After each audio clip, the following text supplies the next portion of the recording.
Good morning, everyone. 24th, it's starting to heat up. Morning. Morning. Morning. We're just going to go through our agenda a little bit, and then our second part of the agenda you'll see under the first heading is to introduce our three guests. And thank you for being here, David and Beth. And is Chris on? I don't know if he's on. He certainly intended to be. I can check with him. I'll give him a text here if he's. That sounds great. Thanks, David.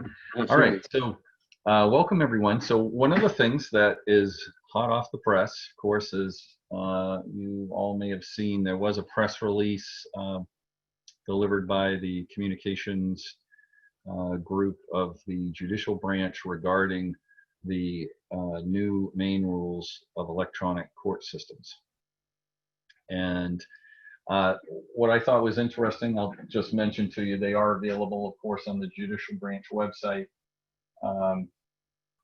is that they are broken into, those rules are broken into case types.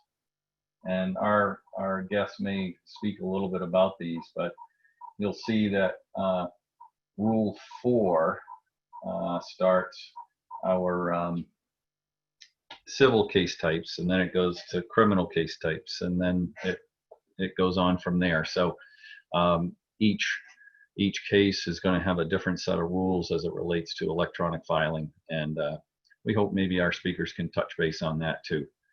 So those just came out on August 21st. Again, they're on the judicial branch website. Please take a look. Now, one of the reasons why we asked David and Elizabeth and Chris to come on board with us today is that the judicial branch is rolling out electronic filing and the how-tos for it. And Elizabeth, did you want to start with us? Well, you're on mute.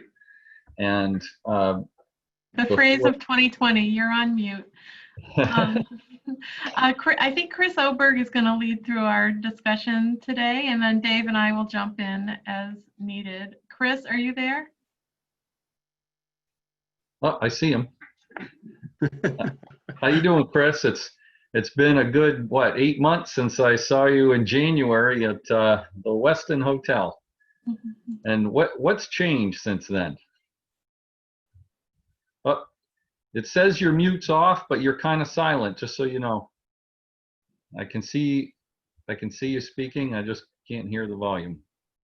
And again, I do appreciate you and your team joining us.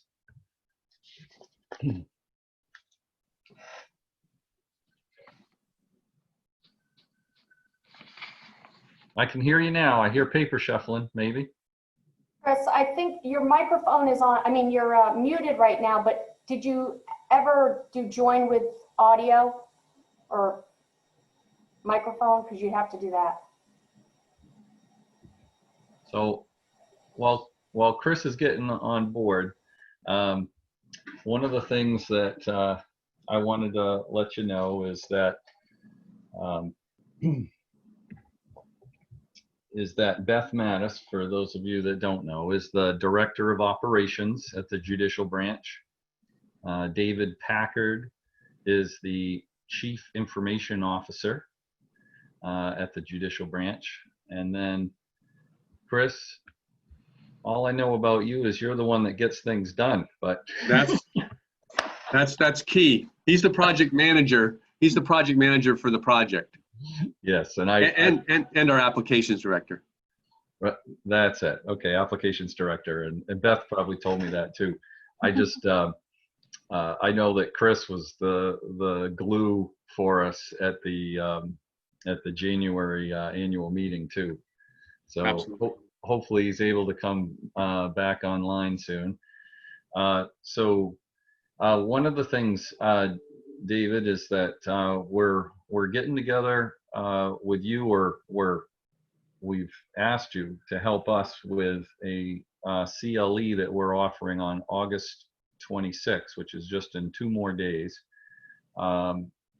regarding how we expect these rules to work in the future, as well as the rollout of the e-filing system that's going to start in District 5. And my understanding is you're going to join us on the 26th, which I appreciate. And Beth is going to join us on the 26th, which we appreciate. Yep, absolutely. And So until Chris gets here, I guess I could start just talking about the agenda a little bit. We will be meeting with everyone on the 26th. I think it's from 9 to 11. And I think it's a forum like this, a Zoom meeting. And we're going to have a number of different speakers. Before I get into the agenda, I'm going to check and see if Chris is with us yet. Chris? All right, hearing no objection, then I will continue. Justice Mead is going to join us to help start off the presentation, and he's going to give an overview of what you can expect, not just from the presentation, but what you can expect over the next few months, not only in Bangor, but also in the business and consumer docket. We expect all of those places. So Bangor will go live with certain case types, certain non-criminal case types on October 5th. And the BCD will as well for all of their case types. So we'll talk a little bit about what that's going to look like. We're right now already beginning to scan a lot of files, all the pending files for Bangor into, so they'll be ready into Odyssey, and there will be a digital file on day 1 for pending cases.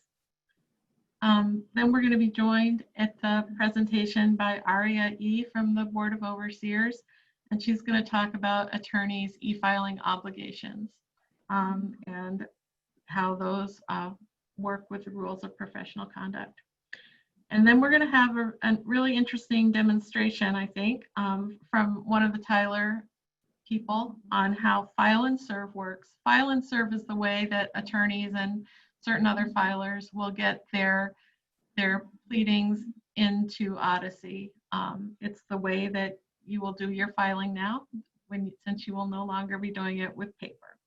So they're going to show a demonstration and also provide information on training sessions that will be throughout the month of September on how exactly to use file and serve. And we'll be expecting attorneys to sign up for those sessions as well as their support staff.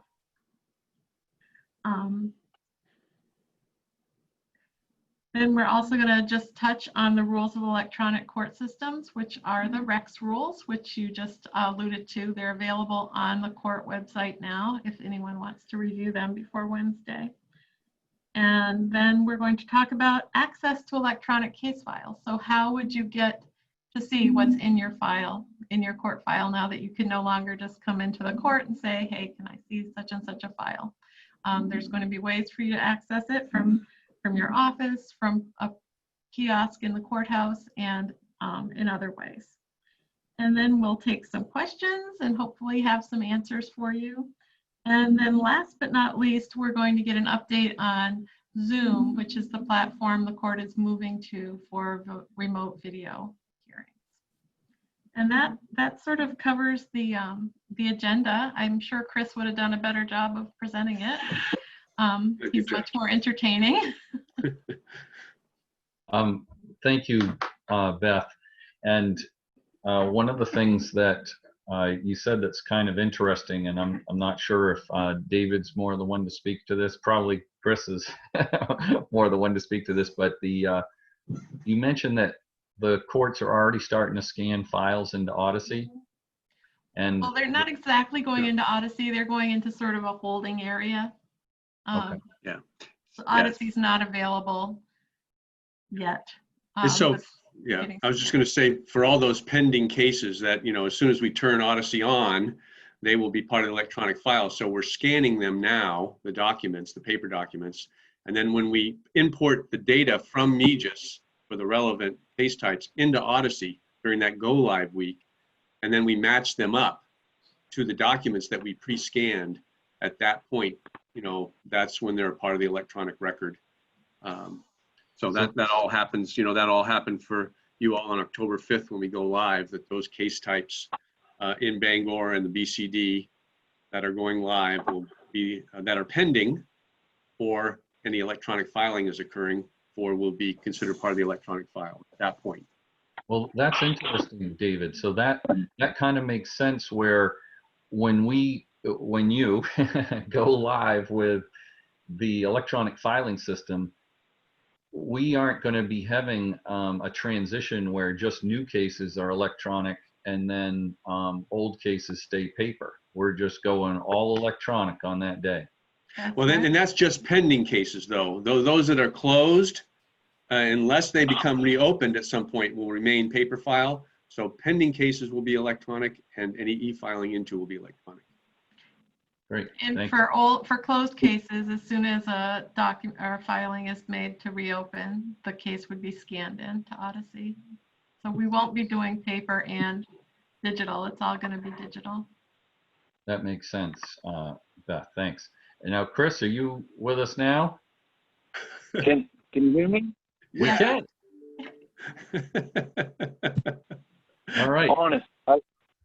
Honestly, I have no idea what the issue was. I was on a couple Google meetings this morning, and I think I had some conflicts between the Google Meet and the Zoom technology. But my sincere apologies.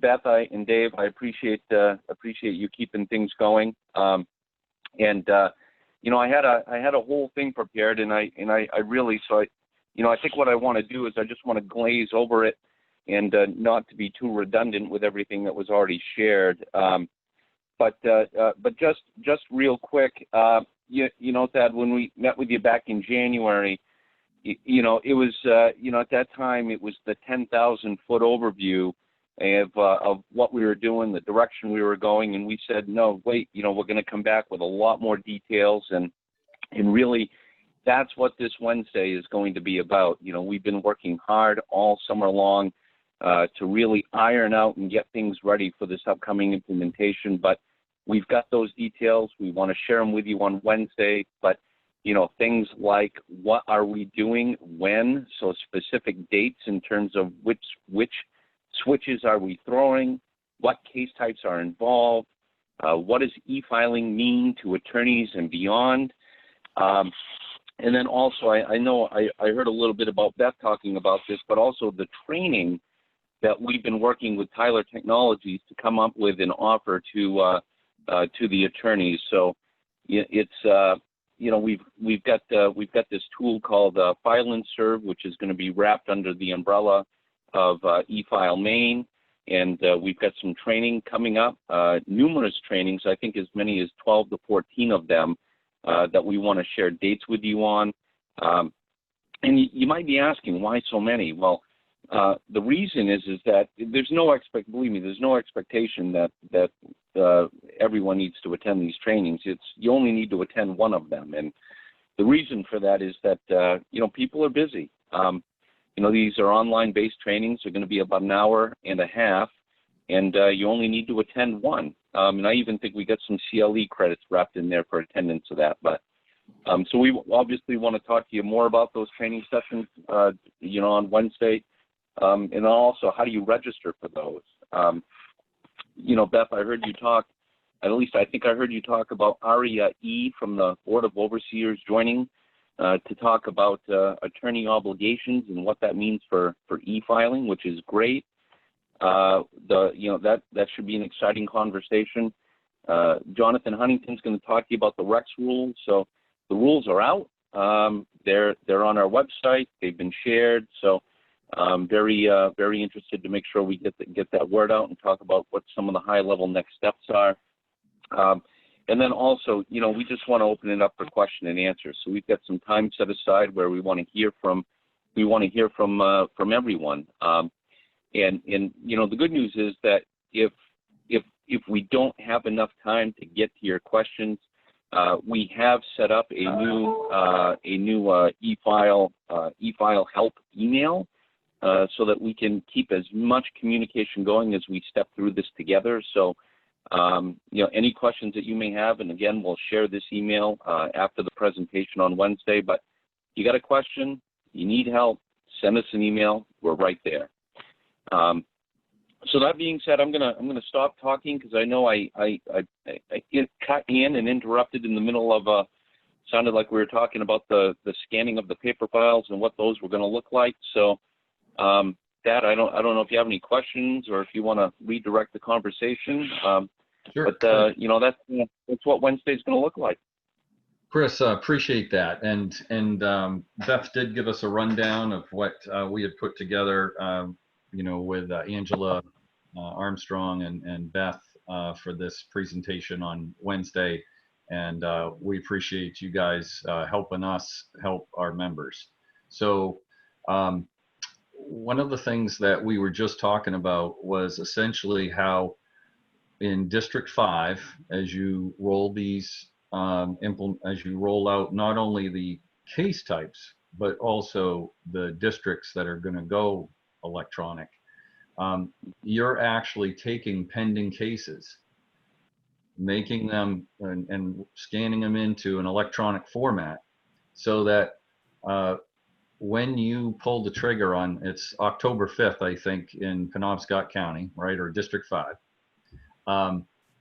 that all pending cases and all new cases are just going to be electronic. There is no transition of paper that started, 2 months ago. Paper is going to keep going.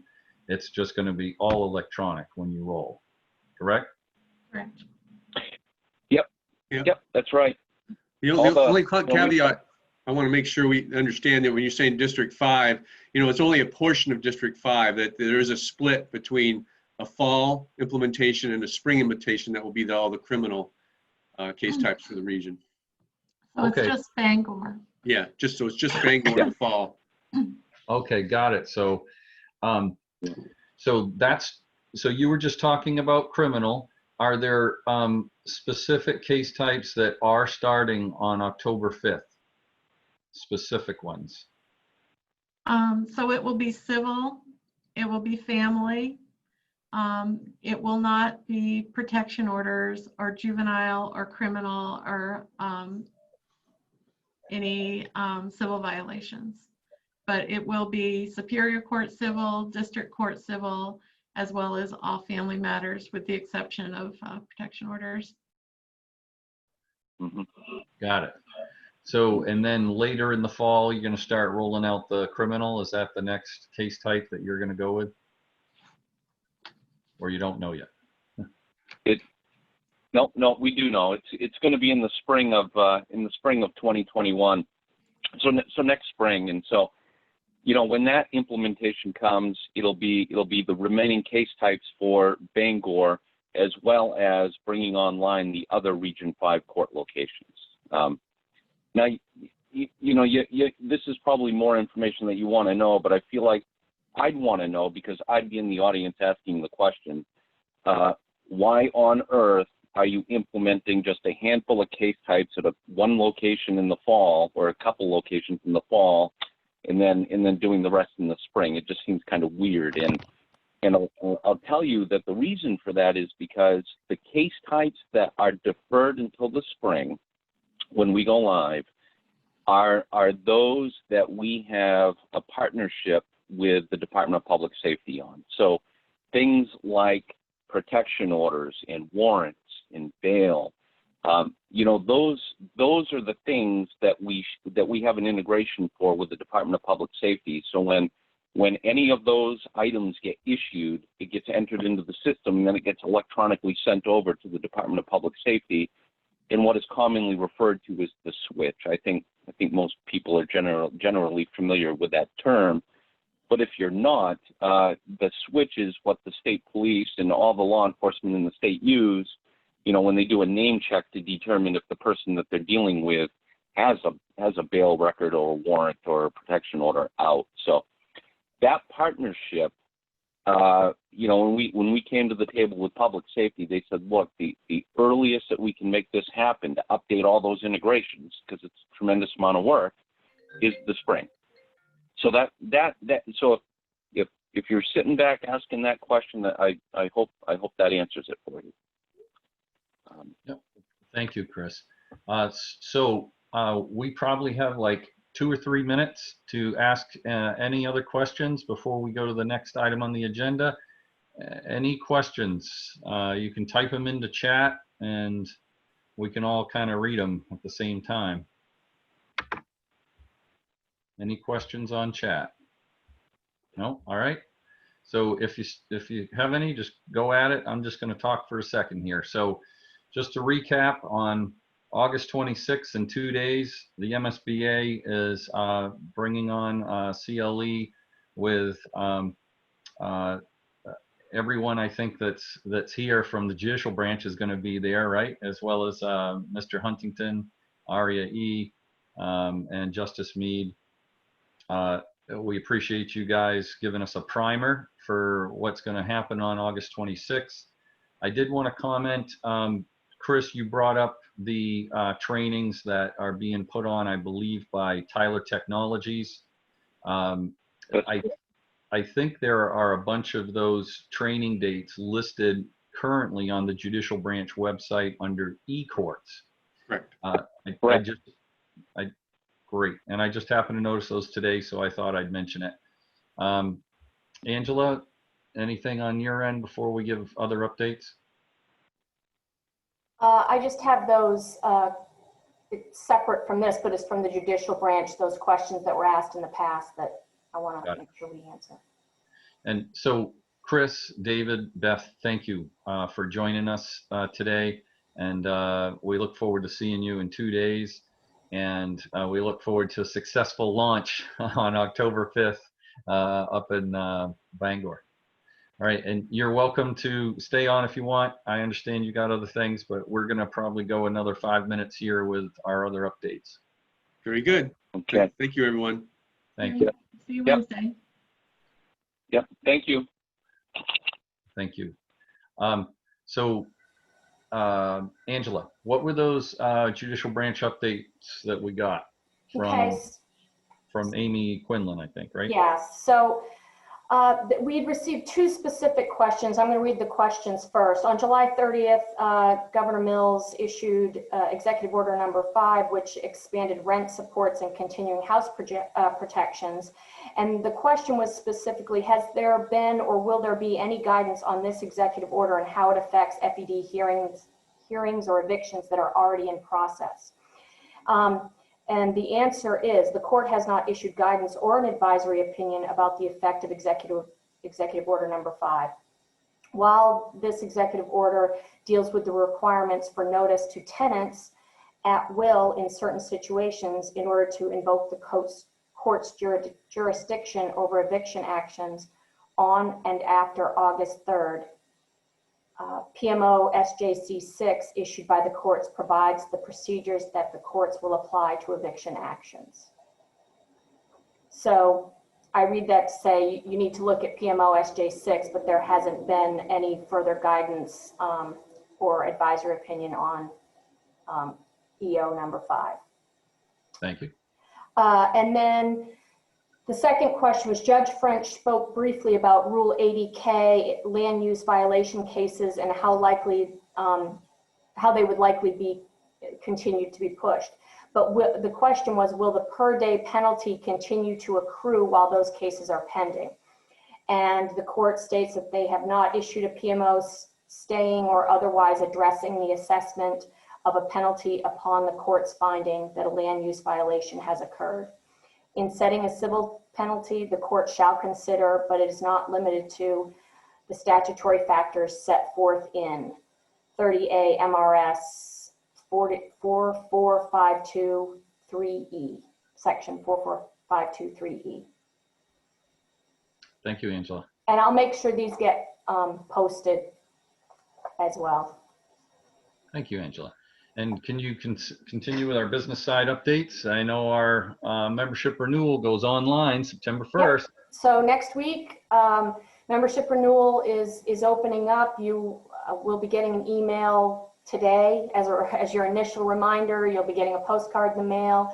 We really hope you have found the Bar Association helpful to you, especially in this crazy time, and we hope you continue your membership with us. For those of you that use Zoom like we are right now on a regular basis, a reminder with the updates to the security of Zoom and all that, that starting September 27th, Zoom is going to require either a passcode or a waiting room for all your meetings, which will end up applying to Bar Talk too. I probably will set it up so that there's a waiting room so that you don't have to type in a passcode. Then all I'll have to do is let you in on my end. But just be advised that if you don't set those up that way, Zoom is going to do it for you. And you might find yourself wondering why people aren't joining your meeting, and it's because those security measures have been put into effect. That's really good to know. So Angela, I thought that was some of the most important information we got today. So you're saying Zoom's changing things. When we create a Zoom meeting, we're either going to have to give out passcodes, or we're going to have to have a meeting room where we allow people to join. Is that what you're saying? Yeah. Yep. And if you don't set them up that way, going forward on that date, their Zoom will do it for you. And in the future, when you set them up, it's going to happen. You're not going to have an option. You're going to have to do one or the other. Just a reminder, we mentioned this last week. We've got some Board of Governors seats opening up. You can see the information there on the slide. The nominating petition is included in the next journal, next Bar Journal, which you should be getting within the next week and a half or so. And then it's also available on our website. So if you have any questions about that process, please feel free to reach out to me. Thank you very much, Angela. And I had my 29th wedding anniversary this past weekend, and I realized how special those marriage relationships are, and nothing is any more special or creative that you can do on your own than the marriage, and I'm thankful for that. So everyone, look forward to seeing you that get signed up for Wednesday. Please sign up. Any alibis, Angela? All right, thanks for putting a good agenda together. I'll see you all next Monday if I don't see you Wednesday. Thank Bye. you. You got it.